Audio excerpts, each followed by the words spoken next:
A very good morning to all of you. Our new chapter is relational databases. So, what is the introduction of relational database?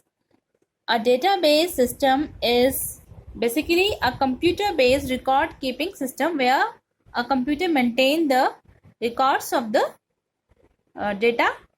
The collection of data, usually referred to as a database, contain information.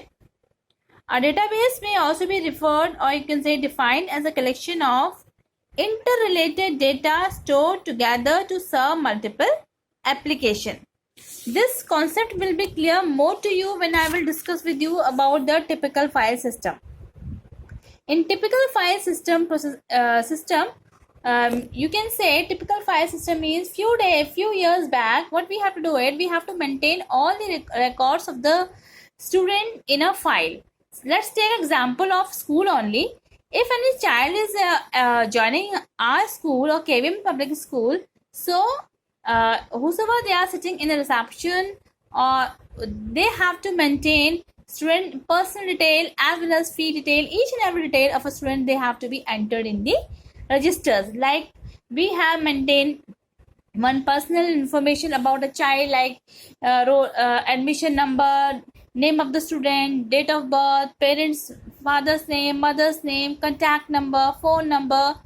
Okay, so one child information we have to be entered in a one register, and in the same child information we have to write about his fee or her fee in a different register.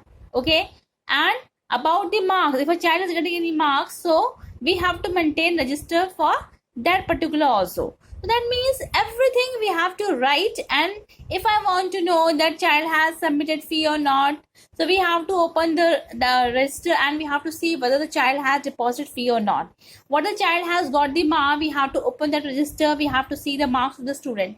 Same way, if we want to know the detail of this child, we have to see that register. That means everything we have to put in a register, and it will be difficult to maintain also. It's time consuming also, and sometimes though we are human beings, so we can commit mistake also. With same admission number we can provide to a child, same two child ko we can provide the same admission number, and later on we will get to know that yes, we have given a wrong admission number. So such kind of mistakes can be done by the human being, and that's such kind of problems, so we can say it's an inconsistency of data, but that can be maintained by our database, that is the relational database management system, that you can say MySQL or you can say Oracle.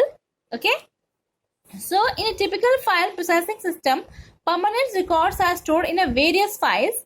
A number of different application programs are written to extract records from and add records to the appropriate files. So what the problem we will find, like duplication of data, like इसको हम बोल सकते हैं data redundancy, and data inconsistency means multiple copies of same data but not matching even with one another.